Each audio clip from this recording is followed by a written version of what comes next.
is a letter to Muzaffer Sherif. I always had a great admiration for Sherif. I had admiration for his work, for his writing, and also for what he represented in social psychology, the kind of social psychology he did. Actually, the first time someone talked to me about him was in Paris. It is Rosetta Victor, a student which he protected during the war when she was in Turkey. She told me what a kind of a man he is, and also what he wrote, and trying to convince me to read him. So I read him, and this is the way I started to know him. Then in 70 or so, or 60 or so, I was an editor of a small French journal, and published a translation of one of his articles. And as I used to follow what he wrote, I was impressed by one of his books about intergroup relationship, about human nature, about human situation under today's civilization, and wrote with a friend of mine, Gerard Lewin, I think a review, a very good review. At least I thought so. But I don't know why, maybe because I was naive, or we ended in a way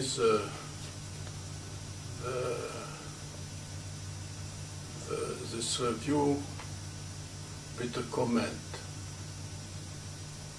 And I don't know how it happened, but this Sherif read this comment. He didn't write to me or anything like that, but he talked many times around him. And so in 1986 I received a letter from Professor Granberg, professor of sociology at the University of Missouri, Columbia. He has been a student of Sherif. He was in a relationship with him. And so he sent me, in a way, his letter in which he asked me to contribute to the Festschrift of Sherif. And another letter which was more or less inspired, dictated by Sherif, and which expected that I will answer to it.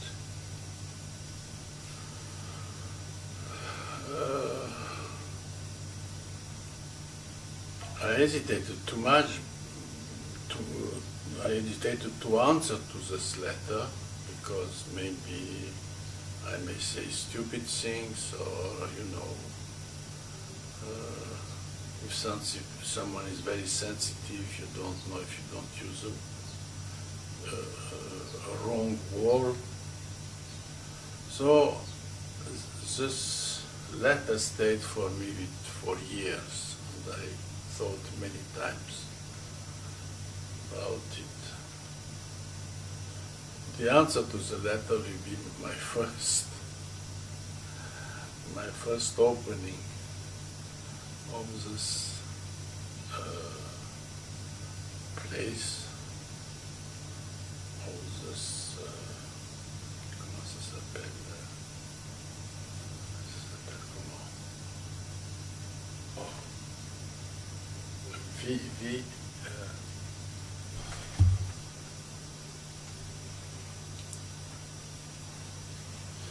In this letter, I would like to insist on three great points.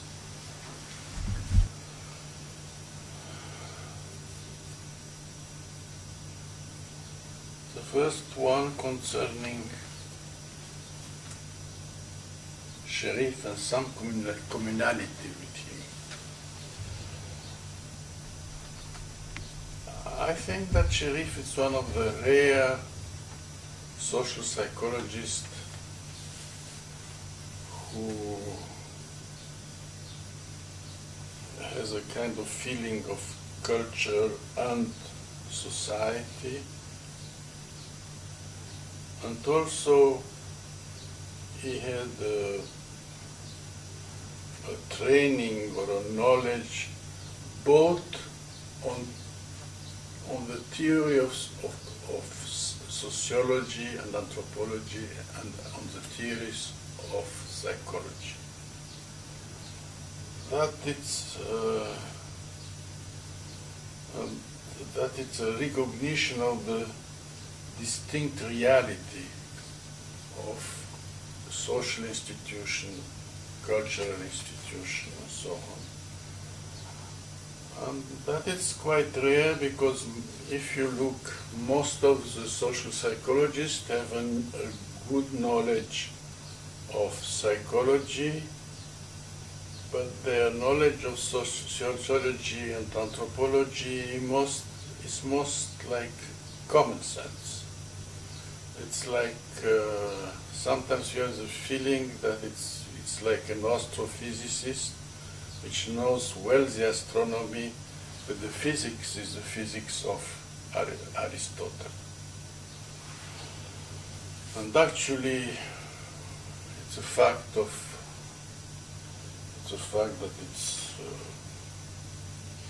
it's easy to observe given the training that students receive when they receive in social psychology.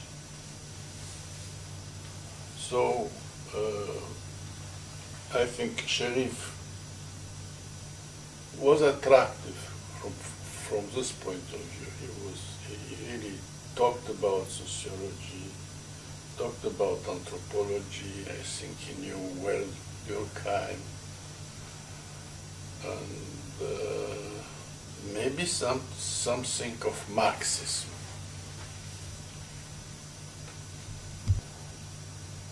At that time, as I said, I was young and I didn't know many things about the scientific milieu. Even in France. And I didn't make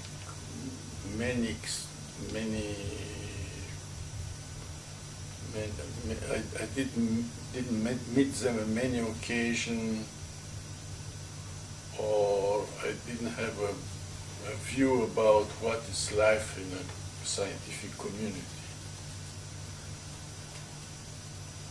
And hence our small remark about relationship, why he talks about his colleague in this way, probably seemed him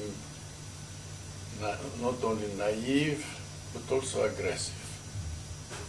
And as I said, I probably would have answered to Sherif, but I was afraid to commit some maladresse. Writing something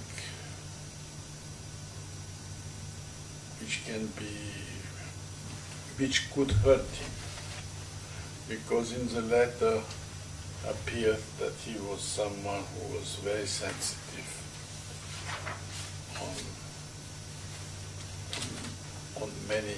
in many ways. And I knew that, also from what Rosita and Victor told me. I was at that time innocent, starting social psychology. I was not yet able to read English, and so all that makes that I did not answer to the letter at that time. I also met in Paris a couple of Turkish political refugee.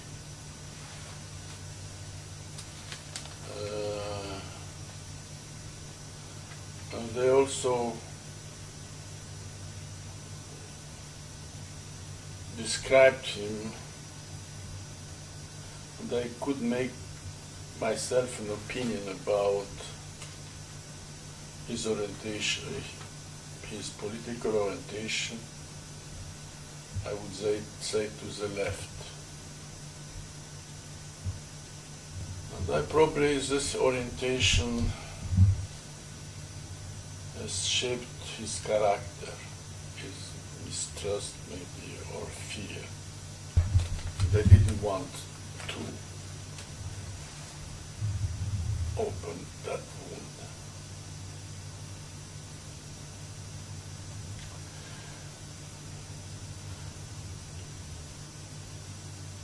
The second point is concerning some observation that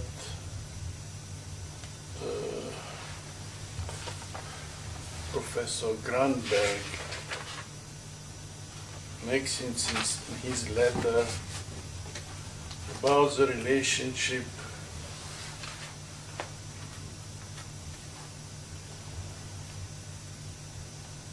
between Sherif and Festinger,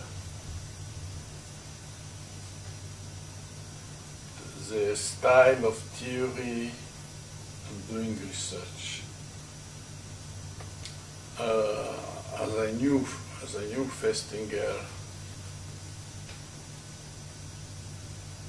I understand that probably was a big gap between the two.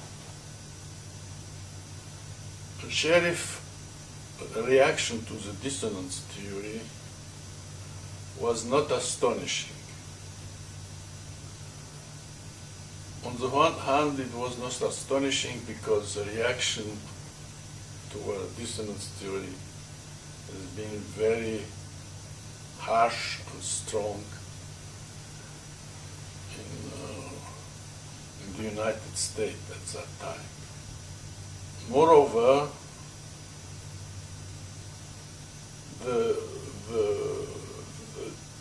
theory of attitude change of Sherif had one common element with dissonance theory. That is the fact of involvement. This Sherif theory and Festinger's theory suppose as prime element, as starting element, as motivation, call it what you want, the involvement. And probably Sherif hoped that during the war, through the work of his student, he could find some prediction or some reasons to show that dissonance is synonymous to his theory. So there are two things. First, in that reaction of Sherif, the general fact, general attitude toward dissonance, And secondly, is this kind of common element that his theory and Festinger's theory had. I will not try to answer to the obvious question, why didn't he discover the dissonance theory when he was quite near? At that time, when I received the letter from Professor Gramberg, I was professor of social psychology at the New School for Social Research in New York, and Festinger was my colleague. And so I started to talk to him about Sherif,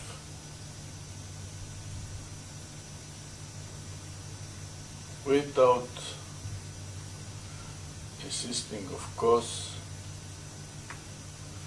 about his attitude toward dissonance theory and how much he was against it. But after all, that was not information, because the attitude was general, and even Asch wrote that this theory is not proven. But we talked about the relationship with Sherif. And I asked him if it's true that he has qualified him once as psychotic.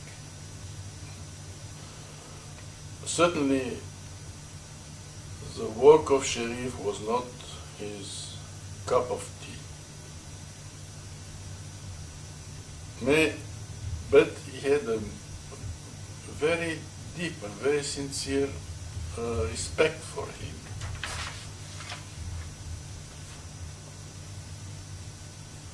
For what he accomplished. And he gave me details about his contribution to social psychology. But he denied flatly to having qualified Sherif as psychotic, and even thought about it. So we have here in the letter some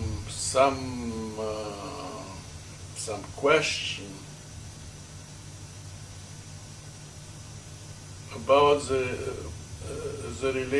relation between the Lewinians in general and Sherif.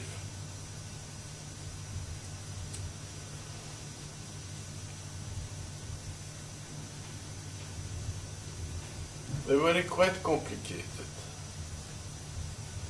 And I remember to have had once a discussion with Henri Tachfer on the subject when he started to work on intergroup relations. I remember quite vividly, I recall quite vividly the arguments. After all, Levin's group theory has been all over the place. And people rarely mentioned the contribution of Sherif to the small group theory.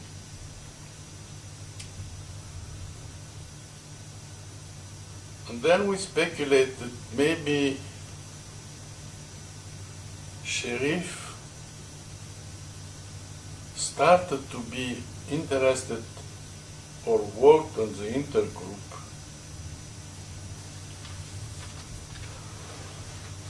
more, and to try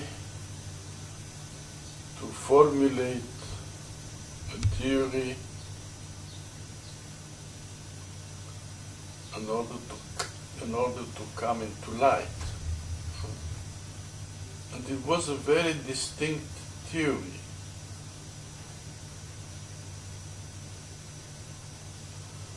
First, Sherif still insists about the problem of conflict, the concept of conflict. Of course, Lewin has, at a certain moment, being interested by conflict, but with the time he has is been more attentive to hemostasis, to equilibrium. So he started to go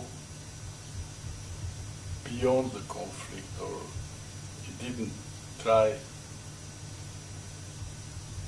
to develop this line of research. And there is an American sociologist, Koza,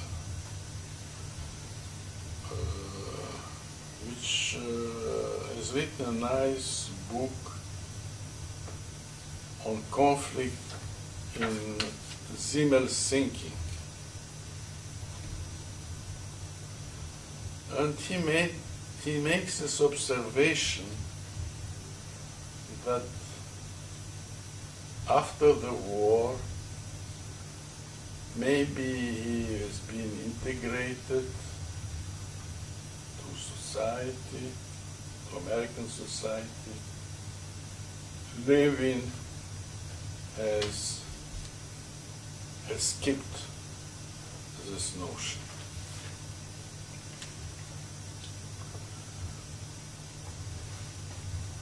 But to come back to Sherif, he has elaborated this theory of intergroup conflict in a very, very interesting way,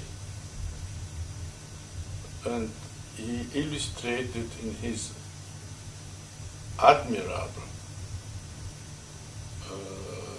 empirical study called the Robert's Cave, which certainly is a classic. And it's one of probably most imaginative study in social psychology. But that, I don't think that explains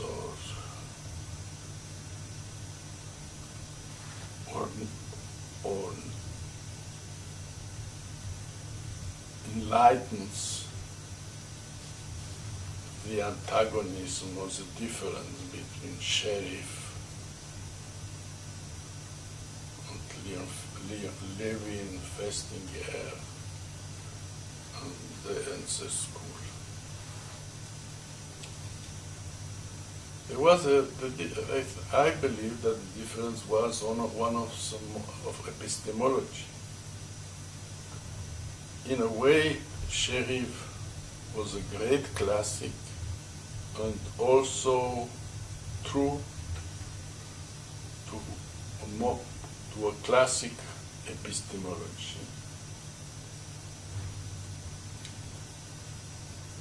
He was a great scientist, but Lewin and Festinger were great scientific artists. They had a sense of novelty, a spirit of invention, of looking for the rare and the strange.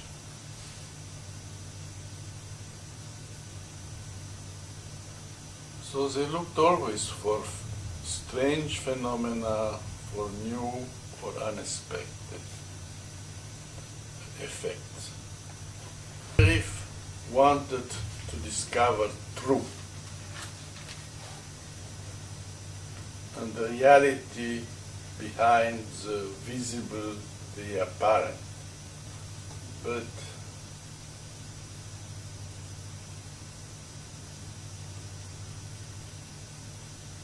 as Italians say, si non è vero è ben trovato. What was irresistible in the theory of dissonance were an exciting and non-obvious predictions which were proposed and tested in the laboratory. And Lewin entertained the belief that is field theory, which of course it was a theory of physics at that time, can become a theory in psychology. And also he made very imaginative experiments. Even Sherif, it's right, they were not statistically so sound. Lewin was inspired by the philosophy of Cassirer, and he had this model of a good science, physics.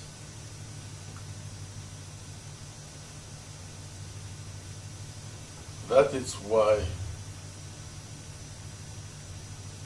he wrote his theory of fields, which we don't understand, we don't master it.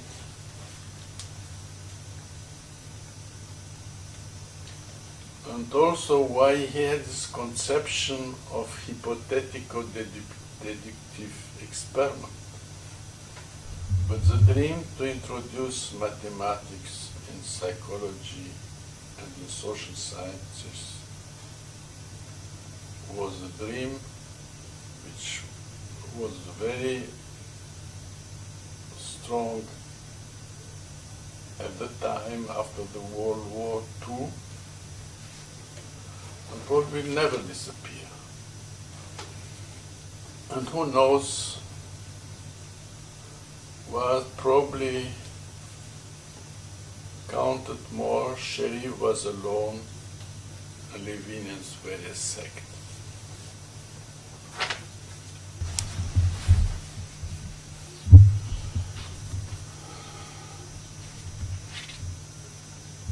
Moi, je fais 2-3 réglages et puis on peut y aller.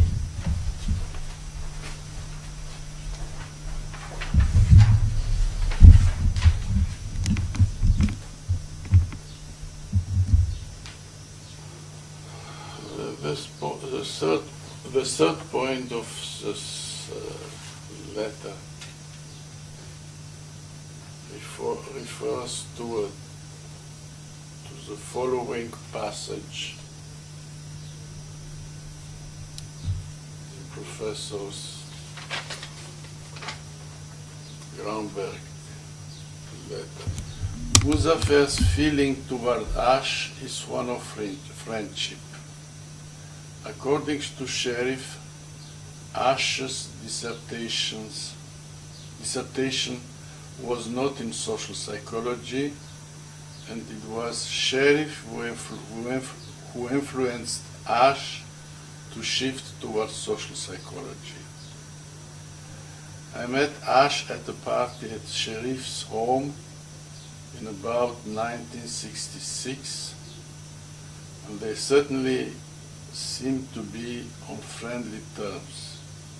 If there was intellectual disagreement between the two of them, it may have had to do with whether, when social influence on perception occurs, it is really internalized.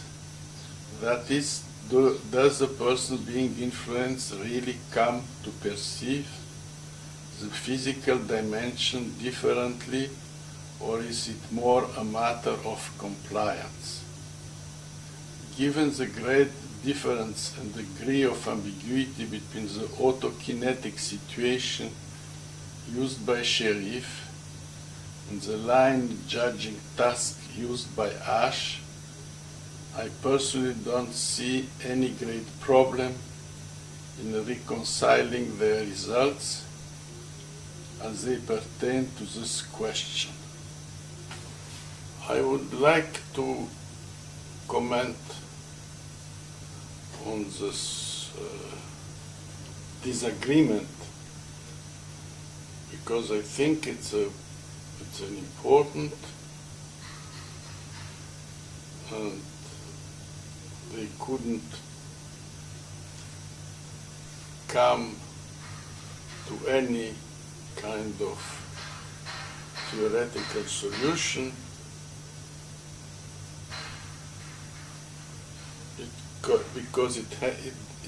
because the disagreement didn't arouse from the lines, from the experimental material itself.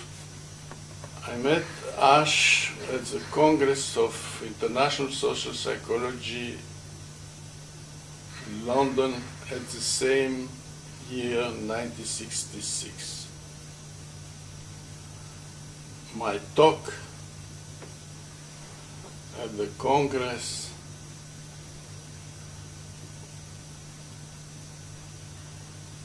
was on the phenomenon of conversion, especially on the chromatic after effect. One can show that the chromatic after effect is a perceptual change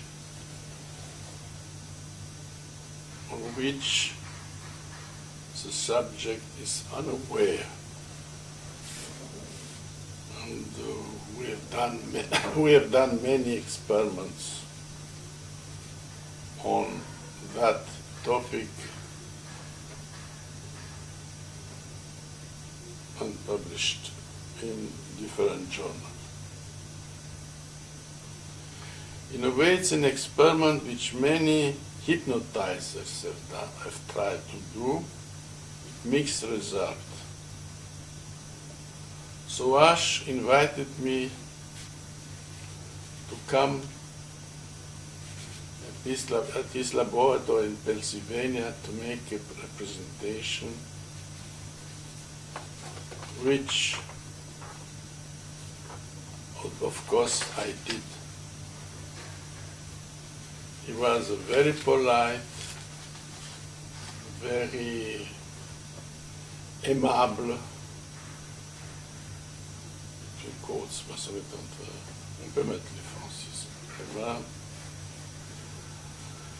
But at that time, I felt that at that time he was preoccupied with the destiny of Gestalt in the United States,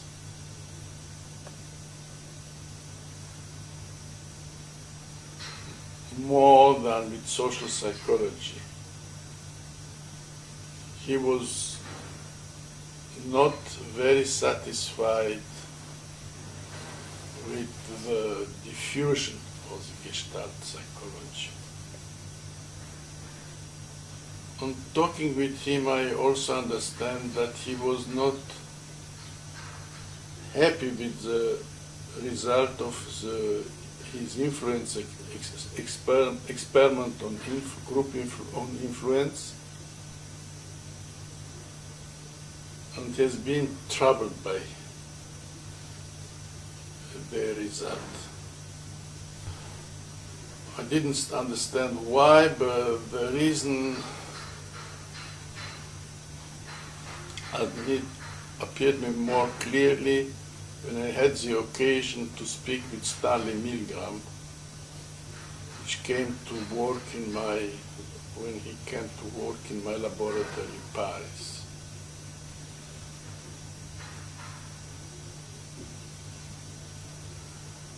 The line in Asch experiment that Asch chose for his experiments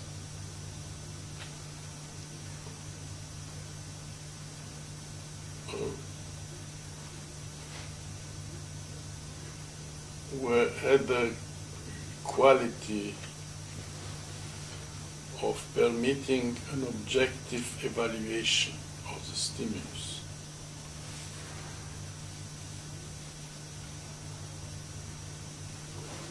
And that was opposite to with the autokinetic situation, which allowed for subjective evaluation. And Asch expected that the individual be less influenced by the group, less conformist, faced with an objective task, having an objective information about it. Once I learned about that,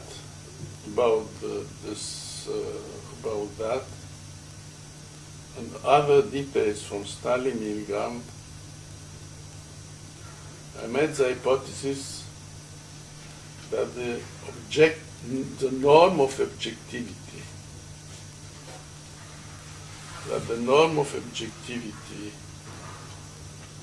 as is the case with science,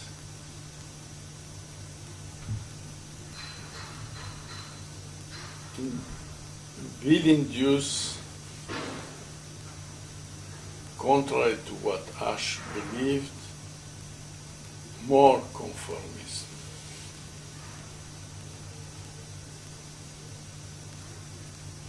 We know that the theories, the most influential theories of our century, had science as a reference, biology, economy, the theory of Darwin, and so on, and nobody dared to discuss that. To satisfy my curiosity, I made an experiment just to see. I'm using the Asch lines. But an experiment is not a public opinion poll. It examines behavior under the pressure of social forces, as the experiment of Solomon Asch reveals. The experiment you'll be taking part in today involves the perception of lengths of lines. As you can see here, I have a number of cards, and on each card there are several lines. Your task is a very simple one. You're to look at the line on the left and determine which of the three lines on the right is equal to it in length. All right, we'll proceed in this order. You'll give your answer. Only one of the people in the group is a real subject, the fifth person with the white T-shirt. The others are confederates of the experimenter and have been told to give wrong answers on some of the trials. The experiment begins uneventfully as subjects give their judgments. 2. 2. 2. 2. 2. 3. 3. 3. 3. But on the third trial, something happens. 2. 2. 2. 2. 2. The subject denies the evidence of his own eyes and yields to group influence. 1. Asch found subjects went along with the group on 37% of the critical trials. But he found through interviews that they went along with the group for different reasons. 1. 1. They must be right. There are 4 of them and 1 of me. 1. This subject's yielding is based on a distortion of his judgment. He genuinely believes that the group is correct. 1. 1. 1. 2. 1. 2. 2. 2. I know they're wrong, but why should I make waves? 2. In this case, the subject knows he is right, but goes along to avoid the discomfort of disagreeing with the group. Here, the distortion is at the level of his response. 2. 2. 2. 2. In the previous experiment, the naive subject stood alone against the group. In this variation, Asch gave the naive subject a partner, here seated in the third position, who also gives the correct response. 1.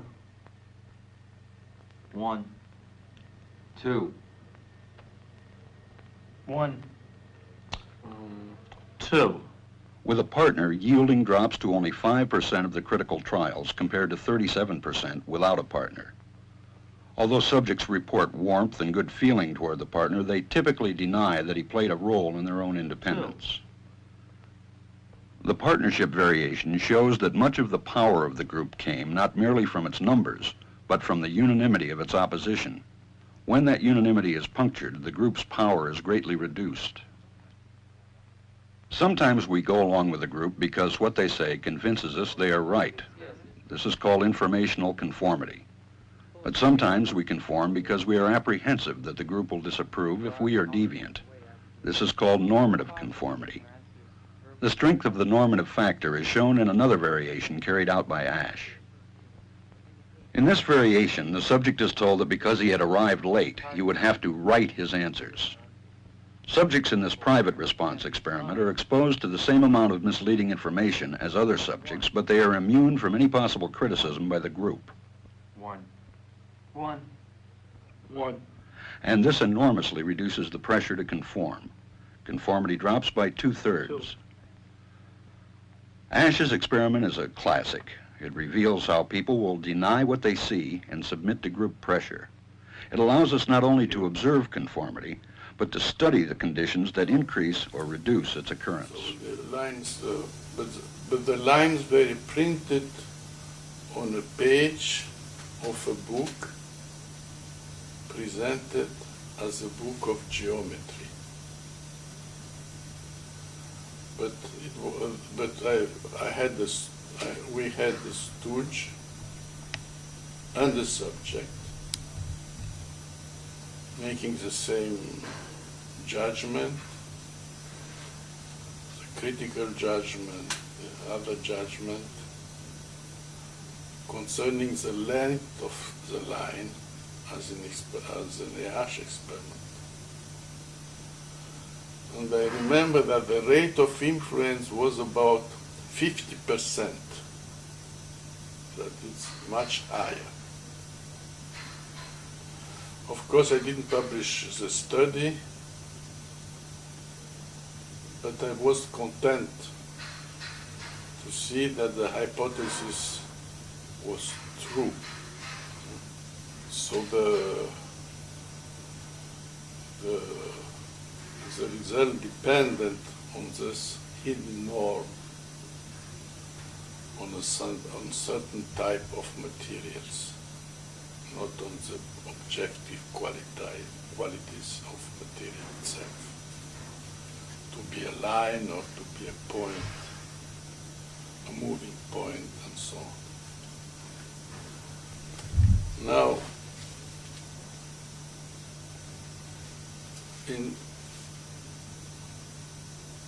once I started to look in a more critical way to the Asch experiment, it seemed that the only source of influence in these experiments, it's not a cognitive one or a judgmental one, but it was just a result of the fact that someone is comforting by following the majority.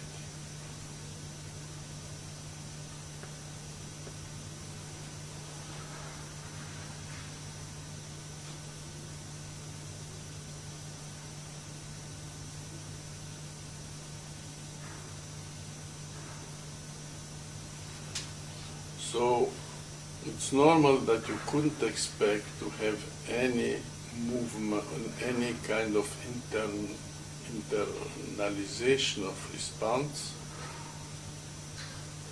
And in a way, one could say there was not real influence.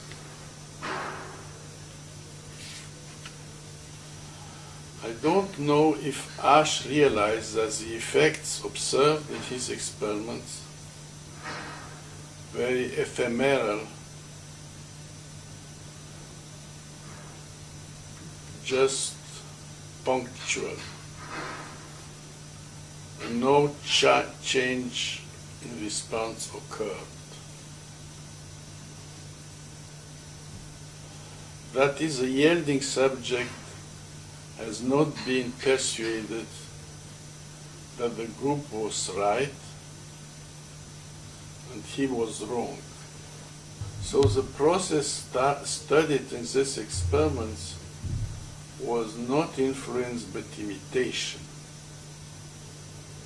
or suggestion to obedience, by obedience.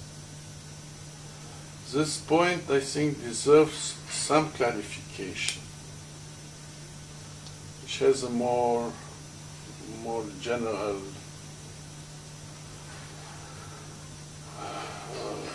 meaning.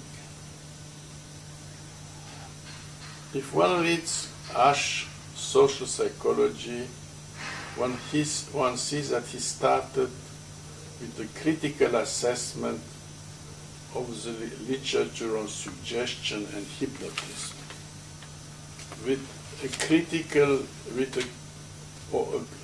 thorough critique of the explanation, which find them emotional or irrational causes, which was usual at that time. And he included also a critique of Sherif's idea, which he calls prestige suggestion. That is the influence of prestige. All these critics seemed to me convincing once upon a time, when I was a novice,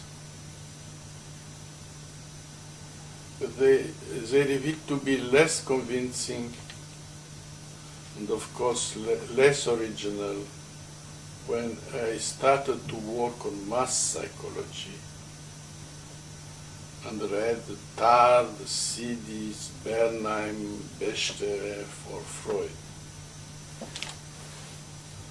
Anyhow, what Asch wanted to do is to replace this mysterious, emotionally irrational phenomena of suggestion by a rational phenomena of influence, by argument, mental awareness,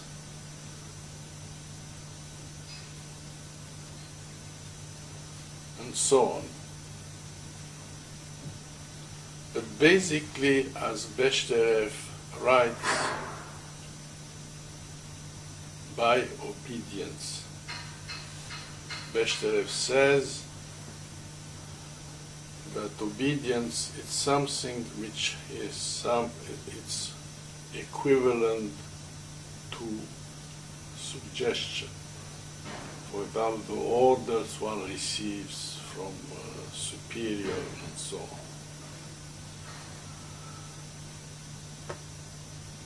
Now, maybe that criticism of Asch was a necessary consequence of Gestalt psychology, maybe,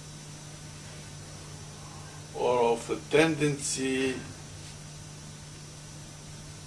visible in American social psychology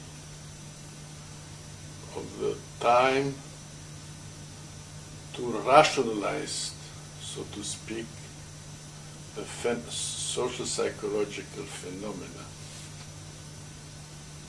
Fortunately, Zions has written about the rational theories in social psychology, and I see no good reason to make any further comment on that.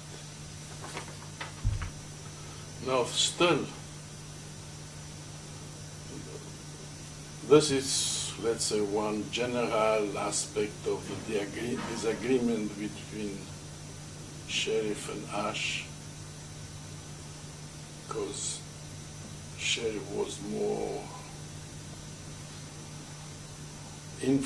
inspired by suggestion, and Asch wanted to separate influence from suggestion.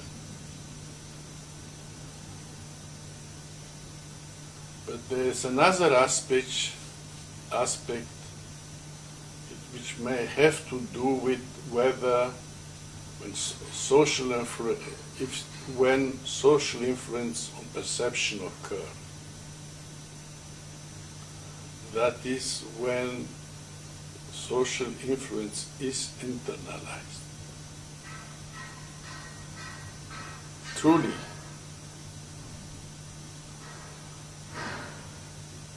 how can one think about social interaction which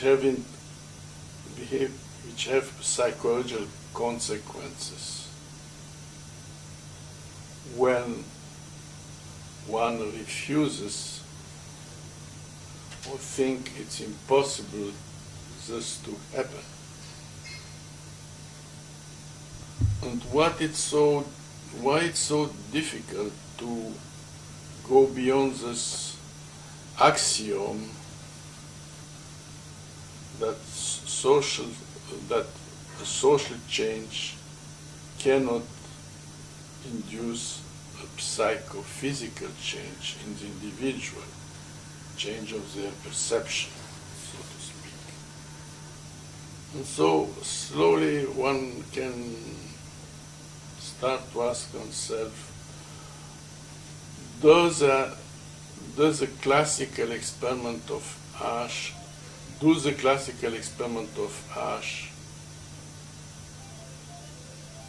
provoke social influence? Are they experiments on social influence or on mimetic behavior?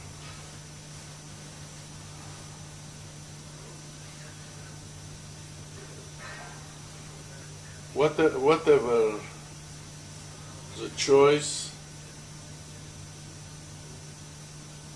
in the 80s I was still teaching at the New School for Social Research in New York.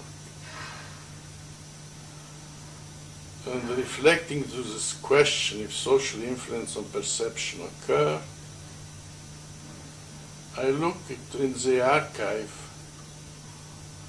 of the master thesis, of the archive of master thesis, and I found the master thesis of Sperling. And I was amazed to find out that the master thesis was entirely on Sherif experiments. I didn't know at that time that Sherif and Asch knew each other, and they worked together. And it was something very touching to find this material, first because it was, I saw how people did experiments 20 years before. They had a few subjects, no control groups, easy statistics, interviews, and rich results. And looking more attentively to the data, maybe searching the result,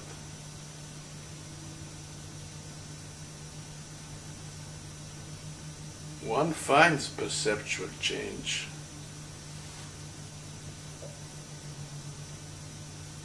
where Asch doubted it could be. And he has not remarked them, and I don't know for what reason. There were many other interesting findings concerning the origin of influence, which were even more interesting. And I published an article in the Journal of Theory of Behavior, of Social Behavior on this master thesis.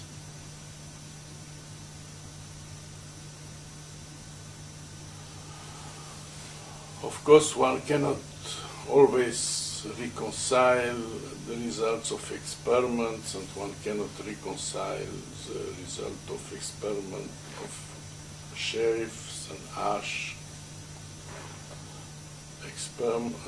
studies, but that is a question of reality. And internalization of perception is a symptom of real influence. Influence must have a time effect. Influence cannot be just obedience, result of obedience. And to end this long letter, my view of social psychology is nearer to Asch, to Sherif's, than to Asch.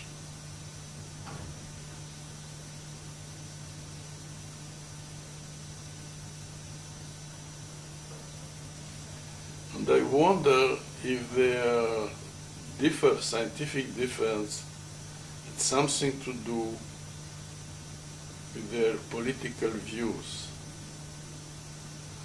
Asch was teaching at the New School for Social Research in the 40s or 50s. So I put the question to Professor Greenbaum, who was dean at that time. He told me, on the contrary, they were probably quite on a similar political line.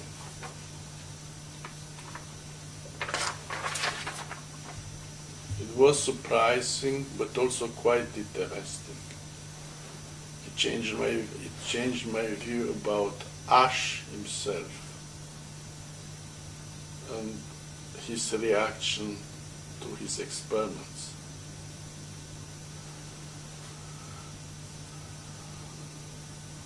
But that is not essential. Today I regret for not having made the effort to meet Sherif, or at last to have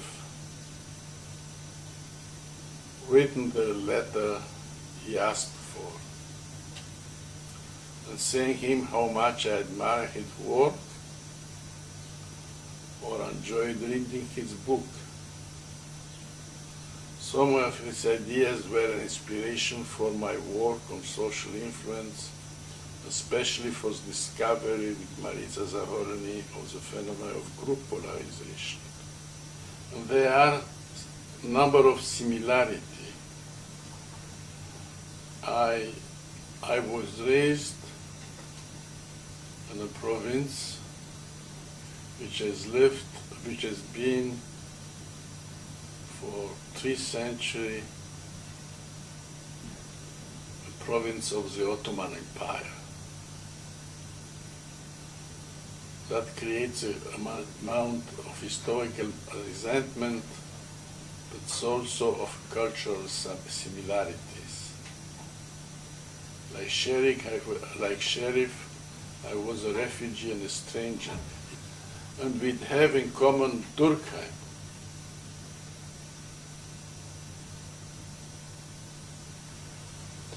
I am now content to have read again this letter, waiting for an answer. Thanks to the website, I could finish an unfinished task. A Zeigarnik effect, maybe.